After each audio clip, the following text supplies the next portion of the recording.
Let's begin.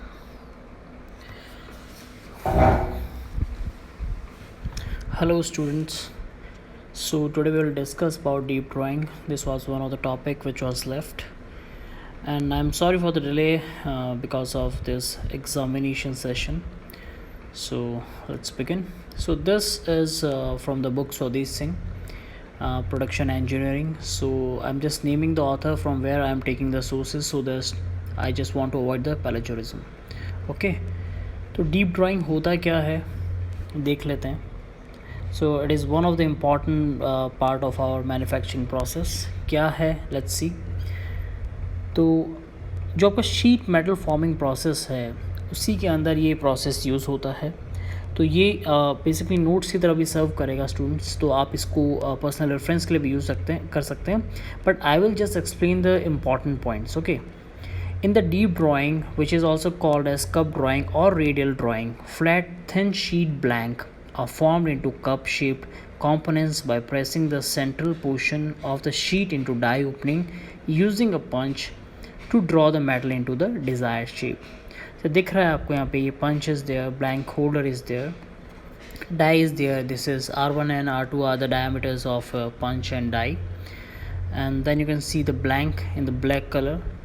So here the compressive and tensile stress will be existing here. Just a second. Okay, so just take a look at this diagram properly.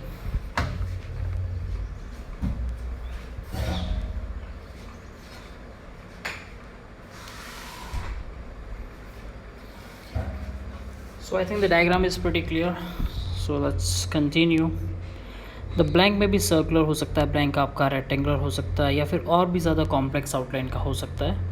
Blank holder is loaded by a blank holder force which is necessary to prevent wrinkling. ठीक है, blank holder आपको एक blank holder force से आपको रखना पड़ेगा ताकि wrinkle ना हो जाए. हमने पढ़ा था पिछली क्लासेस के अंदर कि रिंकलिंग कब होती है, जब आपके ब्लैंक होल्डर की जो फोर्स होती है वो कंपैरेटिवली कम होती है. ठीक है. The punch is pushed into the die cavity, simultaneously transferring the specific shape of the punch and the die to the blank. ठीक है, उसको पंच प्रेस करेगा इस शीट मेटल को अंदर, और इससे क्या है कि जो उसका जो शेप है, जो डाई का शेप है, वो प्रॉपर उसको मिल जाएगा.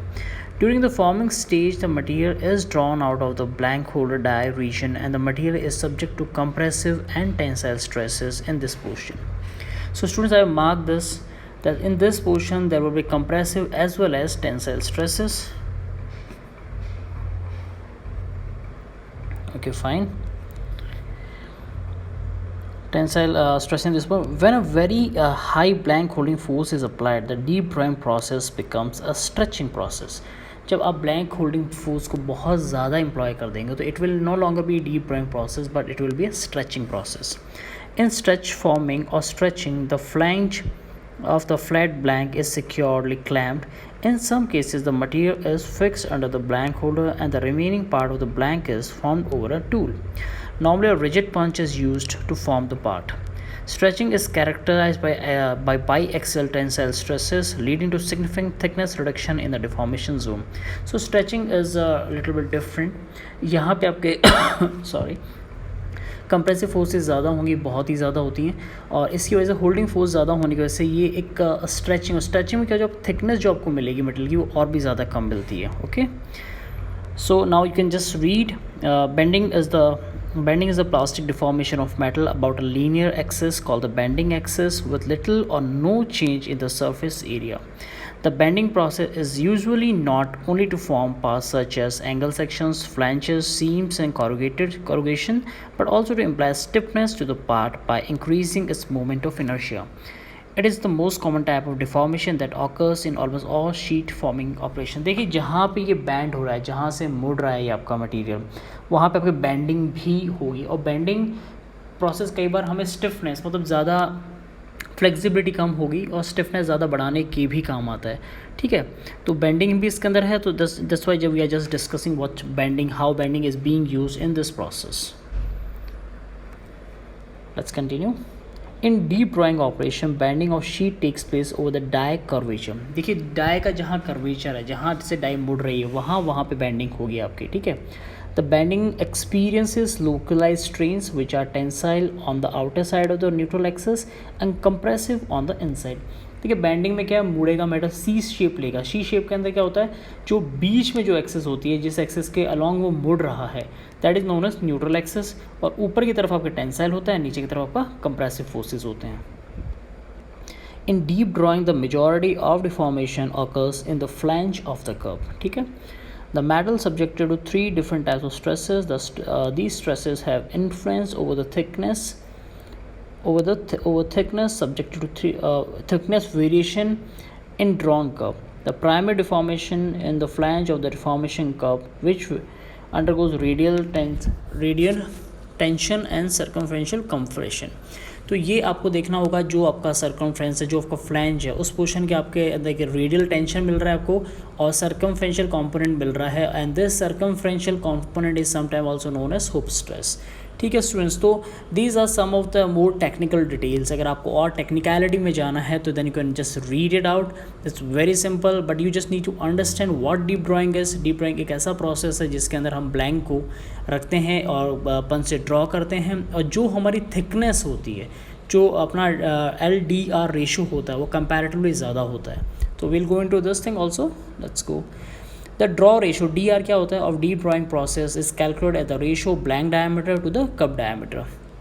DR जो होता है, जो ड्राइंग रेशो होता है, उसमें आपका ब्लैंक का कितना डायमीटर है, that is divided by cup diameter.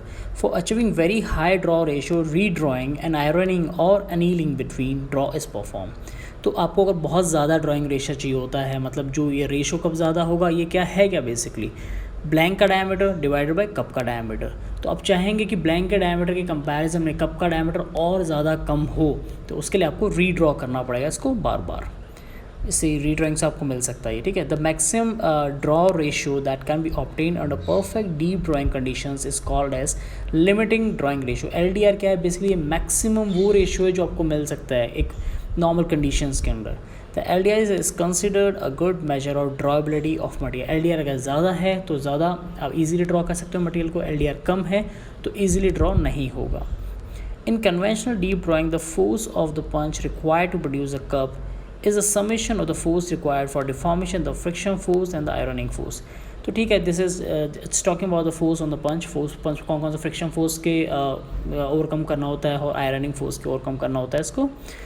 ठीक है, so I think the blanking operation in it's this particular way is particular clearly. अभी डायग्राम थोड़ा सा देख लेते हैं हम डीप ड्राइंग ऑपरेशन का.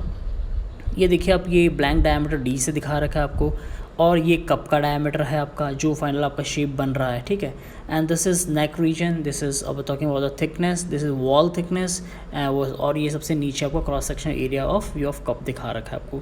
D/D आपका ड्रॉ रेशो कहलाता है. ये वॉल्यूम इक्विवेलेंस की बात हो रही है यहाँ पे. π/4d² अगर आपका ये एरिया है is will be always be equal to π/4d² into πd into h, क्योंकि जो आपका ब्लैंक था, इनिशियल ब्लैंक था, उसका एरिया क्या होगा π/4 इंटू d². और जो आपको फाइनल प्रोडक्ट मिला है उसका बेस का एरिया कितना ले लिया आपने, π/4d², और सरफेस एरिया क्या ले लिया πd इंटू h, या फिर 2πRh आप ले सकते हैं इसको. ठीक है, तो यहाँ पे लिमिटिंग ड्राइंग रेशियो का फॉर्मूला भी आपको दे रखा है, और ये आपको सर्टेन कंडीशंस बता रखी है कि मतलब कितना होना चाहिए ब्लैक होल्डिंग प्रेशर होना चाहिए, जो 2% ही होना चाहिए यील्ड स्ट्रेंथ का.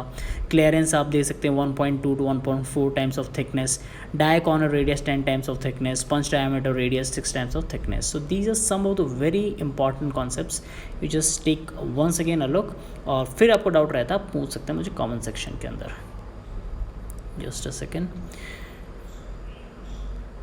So now we will talk about the redrawability. So I will just read it once.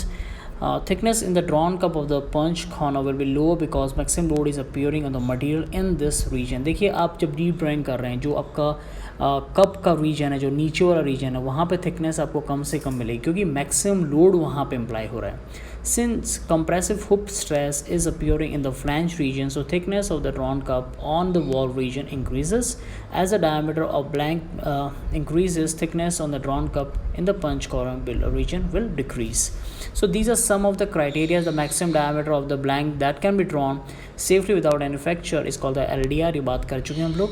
So I just want to tell you and make you understand one thing, you don't have to go that deep, you just need to understand what is deep drawing, कैसे होता है, कैसे किया जाता है. LDR आपको पता होना चाहिए, D/D आपको पता होना चाहिए, पैरामीटर्स पता होने चाहिए आपको कि ब्लैंक होल्डिंग फोर्स कितना होना चाहिए, थिकनेस कितना होना चाहिए, पंच रेडियस कितना होना चाहिए, डायर रेडियस कितना होना चाहिए. Okay, that will be more than sufficient according to your syllabus. Redrawing में क्या होता है ये बता चुके हैं आपको पहले भी, एक बार और बता देता हूँ. एक बार जो ऑलरेडी ड्रॉ कर रखा है उसको दोबारा ड्रॉ करने का जो प्रोसेस होता है वो रीड्राइंग करते हैं. कन्वेंशनल में स्ट्रेट डायरेक्शन के अंदर आप करो, रिवर्स के अंदर आप ये this is non conventional, and rounded edge in reverse redrawing. सो ये 3 तरीके हैं जिससे आप कर सकते हैं. ठीक है, okay fine. So this is it students. So I think everything is clear, और आपको आपके सिलेबस के अकॉर्डिंग मोर देन आपको सफिशिएंट बता दिया गया है. But still if you want to understand anything else you can discuss in the class. Thank you.